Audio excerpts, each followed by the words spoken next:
Shepard did everything right. More than we could have hoped for. Commander Shepard uncovered the truth. And still, it's not enough. We're at war. No one wants to admit it, but humanity is under attack. But they're sending him to fight Geth. Geth. We both know they're not the real threat. The Reapers are still out there. And it's up to us to stop them. The Council will never trust Cerberus. They'll never accept our help, even after everything humanity has accomplished. But Shepard, they'll follow him. He's a hero, a bloody icon. But he's just one man. If we lose Shepard, humanity might well follow. Then see to it that we don't lose him.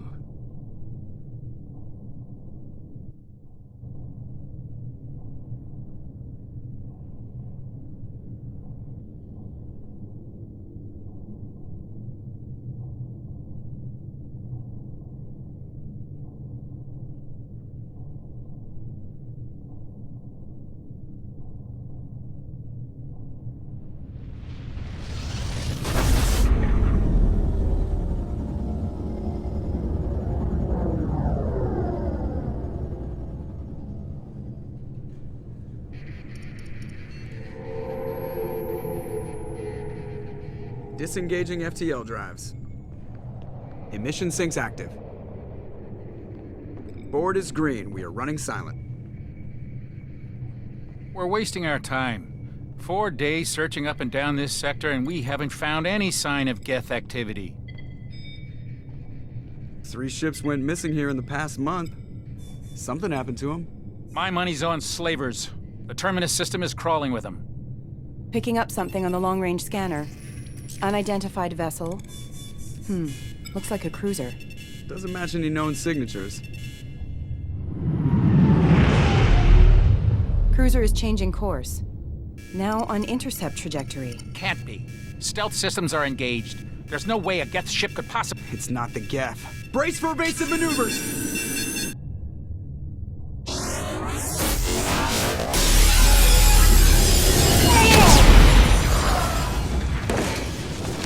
Presley! Kinetic barriers down! Multiple hull breaches! Weapons offline! Somebody get that fire out!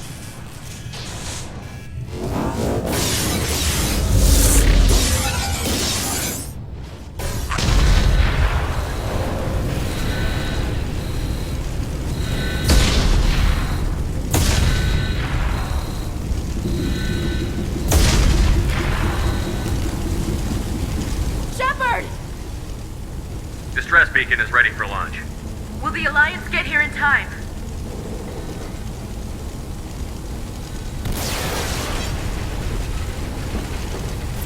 The Alliance won't abandon us. We just need to hold on. Get everyone onto the escape Joker's shuttle. still in the cockpit. He won't abandon ship. I'm not leaving either. I need you to get the crew onto the evac shuttle. I'll take care of Joker. Commander. Ashley, go. Now. Aye, aye.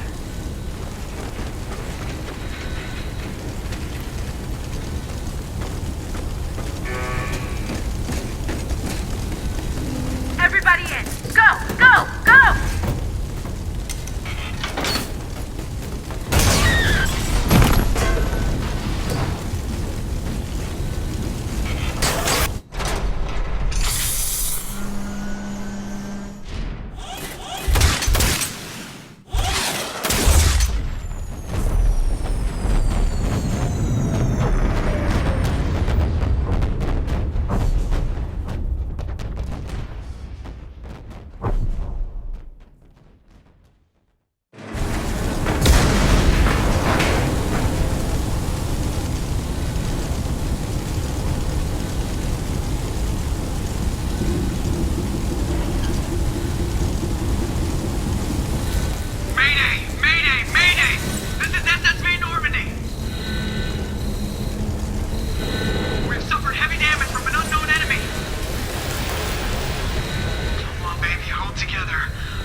Come on, Joker.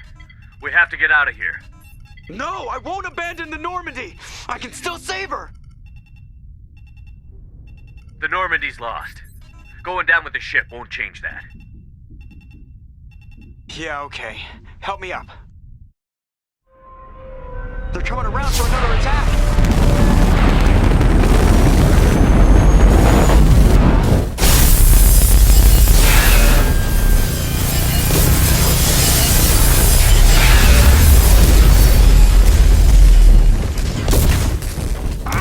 Watch the arm!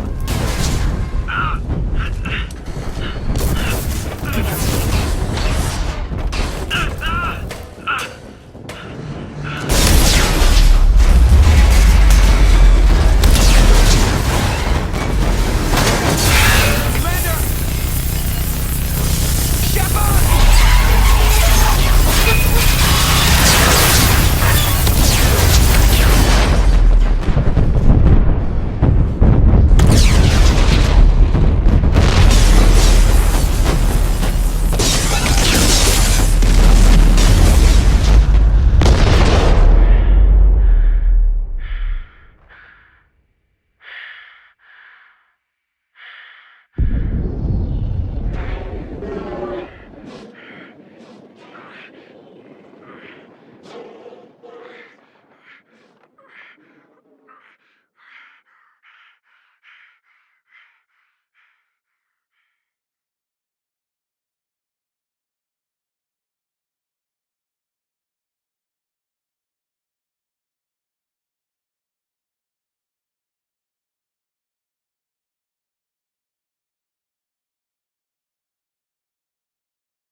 Just another routine mission. Why do they always say that before a mission? Of course it's routine. You haven't done anything yet. It's everything that happens along the way. The choices you make, the paths you choose, that turn the routine into anything but. Of course, that's how it started. A routine mission, answering a distress call. And look where that got me. We were testing out the Normandy, Captain Anderson's new ship, when the distress call came in. An Alliance patrol on Eden Prime had been attacked. They'd seen something they couldn't explain. And whatever it was massive. I hit the ground with my lieutenant, Caden Olenko. A good kid, loyal, by the book, with a talent for biotics. We came across the lone survivor of the patrol, Gunnery Chief Ashley Williams. A soldier to the core. Tough, disciplined, ready to take on whatever came her way. Ashley joined up with us and took us to the spot where she lost her squad. That's when we saw it. The ship. Like nothing I'd ever seen. It was massive, scorching the colony and everything around it as it blasted away. We followed the path of destruction to an artifact, a beacon left by a long-dead race called the Protheans. The colony had dug it up, and whoever attacked them had tried to take it. Chief Williams made the mistake of getting too close. It hit her with some type of energy. I grabbed her and threw her out of the way. That's when it hit me. Hard. Every muscle in my body went rigid. I couldn't move, could barely breathe. Everything went black. And then I saw something. A vision. Dream. A nightmare. By the time I woke up, we were halfway to the Citadel on our way to meet the Council. I was expected to explain what I'd seen. Anderson came along. So did Adina, our political representative on the Citadel. With those two heavyweights, it seemed reasonable we could persuade the Council that the ship we'd seen was a potential threat, as was the individual behind the attacks. The main suspect for the Eden Prime massacre was a Turian Spectre named Saren. He'd been seen by one of the survivors from the colony at Eden Prime, and there was some evidence to suggest that the ship was connected to Saren. But even Adina's pointed accusations weren't enough to convince the Council. They just couldn't believe one of their chosen elite Spectres could be guilty of something like that. They needed proof, which meant I needed proof. Fortunately, I wasn't alone in my search. Garrus, another Turian, wanted to help. A top agent for Citadel Security. Despite orders from his superiors that he shouldn't get involved, he told me he was suspicious of Saren, and he had some useful leads. More importantly, he was willing to share them. That led me to Rex, the biggest, nastiest-looking Krogan bounty hunter I'd ever seen. He turned out to be more than just a brute. It was his intel that led to a fugitive with incriminating evidence on Saren. The fugitive turned out to be an energetic little Quarian named Tali. A tech expert with a knack for hacking, she'd procured some information on Saren. Evidence that proved Saren was dirty. Tali's evidence proved that Saren was responsible for the massacre on Eden Prime, and that the immense warship we'd spotted was in fact Saren's flagship. But it went much further. Saren was trying to find a way to bring back a race of sentient machines from dark space. Machines allegedly responsible for cleansing the galaxy of all organic life. These Reapers were blamed for wiping out all life 50,000 years ago, including the Protheans, then disappearing back through the mass relays to dark space, leaving no trace they'd ever been. That explained why Saren was after the beacon, and it made some sense out of my visions. But not much else. We couldn't convince the Council that the Reapers were a threat, but they agreed Saren had to be stopped. They stripped him of his Spectre status and gave me the honor of becoming the first human Spectre. My first task? Bring down Saren. Anderson decided to stay behind, giving up his ship, the Normandy. He told me I would need it more than he would. He also pointed me in a direction. Liara, a Prothean expert, adept in biotics, and maybe most importantly, daughter of Benezia, Saren's top lieutenant. And like most Asari, as beautiful as she is intelligent, and born with a unique ability to meld with other species. Liara was able to help me decipher some of the vision the beacon had given me. Nothing concrete, but it gave me some clues. And a new appreciation for the Asari. Her technique for accessing my vision was unexpected, but not at all unpleasant. Ashley was a little concerned about the connection I shared with Liara. As commander, I knew either relationship had the potential to interfere with the mission. I told Ash I wasn't interested in Liara. I had my eyes on someone else. But we agreed we wouldn't let it get in the way of our mission. Finding Saren. Thanks to Liara's help, we had our next lead. Benezia. Saren had taken her to Novaria, where he'd enslaved a dangerous race of insect-like creatures, the Rachni. He ordered Benezia to use the same technique Liara had used on me to extract information from the Rachni Queen. The Queen's drones were everywhere, and they weren't happy. We had to fight through hundreds of them to get to Benezia. By the time we arrived, Saren was gone. With the information. I tried to reason with Benezia, but Saren had indoctrinated her. He had somehow acquired the ability to control people's actions and wills. Benezia wouldn't surrender, and Liara was forced to watch her mother die in her arms. And I was left with an angry, dangerous Rachni Queen to deal with. She claimed her drones would do no harm if I released her. But the Rachni had terrorized the galaxy before. I couldn't do it. I wouldn't doom an entire species for past sins. And the Queen was true to her word. She left and took her army of drones with her. With Saren's top lieutenant dead, he was quickly running out of time and places to hide. I tracked him down at his base on Vermeer, but we soon learned it was more than a base of operations.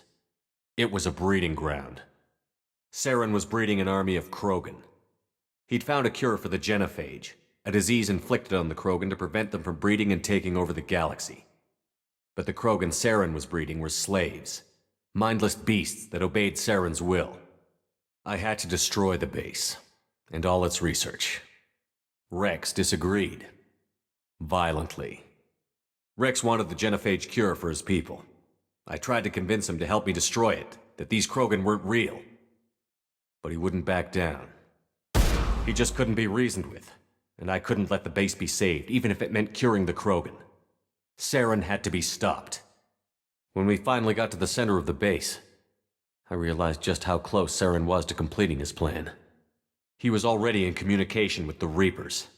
Sovereign, Saren's flagship we'd all assumed was just a ship, was a Reaper. It spoke to me, threatened me. I could feel the menace it had for every living thing. It wanted me dead. It wanted us all dead. And I knew it was capable of doing just that. What I couldn't understand was why Saren would help it. But there was no time to think about it. Sovereign knew where we were. We had to destroy the base and get the hell out. I split up my team in 2 squads, sending Ash with one and Caden with the other as a distraction. We had a nuke, and we planned to use it. Before we could detonate the bomb, Saren showed up. We fought. I stalled him to make time for my team. And in talking to him, I realized the truth. It wasn't Saren who was indoctrinating everyone. It was Sovereign. The Reaper. And Saren was in deeper than all of them. He tried to convince me he was still in control, said he found a way to reduce the Reaper's influence, but he was kidding himself. Or believing the lies Sovereign was telling him. Before I could convince him to stop, he ran, leaving me just seconds to extract my squad mates. I tried, but I wasn't fast enough. I could only save one of them. Caden was a good man, and a great soldier. But I had to choose, and I chose Ash. That was the last time Saren would slip away from me. I knew then, the next time we met, one of us would die. With my team mostly intact, we chased Saren and his army to Ilos, a long-lost planet that had once belonged to the Protheans. As we prepared for what we knew would be a desperate fight, I spoke to my crew. We were just one ship, against Saren's growing army. I assured them all that despite the odds, we could defeat him. But Ash saw through my words. She knew I was hurting after Caden's death. She could sense my doubts. We both knew this mission could be our last. Until that moment, we'd put our feelings aside for the sake of that mission. But why wait? We gave in to each other, and it was perfect. While it lasted. We arrived on Ilos close behind Saren. Once on the planet, we discovered a Prothean databank that helped me put the final pieces of my vision together. The Reapers had come 50,000 years ago, and every 50,000 years before that, each time purging the galaxy of life. The Protheans had fought and died, like every species before them. But a few survived long enough to leave a parting gift. The Protheans had discovered that the Citadel was the key to controlling the mass relays. By sabotaging the Citadel, they found a way to close the relays to dark space, slowing the Reaper's return, giving us the time we needed to find a solution to stop the Reapers once and for all. Saren knew this. He was leading his army to take control of the Citadel and re-establish the relays to dark space, bringing the waiting Reapers here to destroy us all. We followed him to the Citadel. It was intact, but heavily damaged. He had caught the Council fleets by surprise, and they were only now regrouping. And with Sovereign as his flagship, there was little hope the fleets could counterattack with enough strength to take back the Citadel. But Saren was done running, and I was done chasing him. As the Alliance and Citadel fleets battled Saren's army outside, I cornered the Turian bastard in the Citadel tower and confronted him. He died believing that the Reapers would save him. As I fought to regain control of the Citadel, the Council's flagship, the Destiny Ascension, fell under attack. Despite Saren's death, Sovereign and Saren's army continued to fight. The Council was aboard the Destiny Ascension, and they were requesting assistance. But I knew in order to help them, I would have to put our Human Alliance fleet in jeopardy. The Council could be replaced. The fleets were needed here and now if we were going to defeat Sovereign. Even with the Citadel back in my control, Saren defeated, and the Normandy leading the combined galactic fleet, the battle against Sovereign, a single Reaper, was relentless. It took the combined fleets of humanity and the other races, but in the end, Sovereign fell. But the costs were immense. While humanity's efforts in the war earned us our first seat on the Council, it was a hollow victory. The Reapers were still out there. I knew the fight was far from over, but as the one who'd led the fight against Saren, I was given new responsibilities. The choice of humanity's first counselor was left for me to decide. On the one hand, Udina, the lifetime politician. Ruthless and ambitious, he would easily navigate the political landmines that would soon be put in front of him. The other choice, Captain Anderson, the career soldier. Tough but fair. But a friend, and someone I could trust. Both great leaders in their own right. Anderson didn't want the job, which was a sure sign he'd be perfect for it. No ambition to get in the way. The war was over. The threat had passed. In time, the Council would rebuild itself. The Citadel could be repaired. Even the pain of lost friends would fade. But none of that mattered if the Reapers were still out there. And if they were all as powerful as Sovereign, we had to find a way to stop them. I had to find a way. I gathered my crew, took my ship, and went in search of answers. Officially, the Council would only say I was assigned to cleanup duty, rooting out any remnants of Saren's army. Just another routine mission.